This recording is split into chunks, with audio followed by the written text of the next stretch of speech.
যুক্তরাজ্যের পার্লামেন্টে স্বেচ্ছা মৃত্যুর বিতর্কিত এক বিলের পক্ষে ভোট দিয়েছেন আইন প্রণেতারা। এই বিলের আওতায় গুরুতর অসুস্থরা ইচ্ছে মৃত্যুর পথ বেছে নেওয়ার অধিকার পাবে। শুক্রবার ৩৩০ আইন প্রণেতা ঐতিহাসিক এই বিলের পক্ষে ভোট দেন, আর বিপক্ষে ভোট দেন ২৭৫ জন।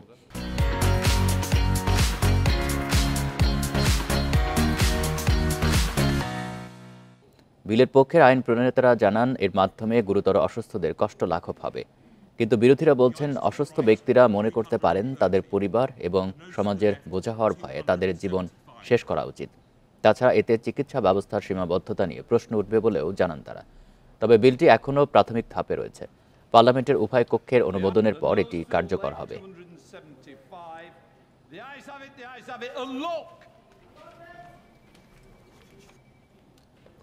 Order. Order.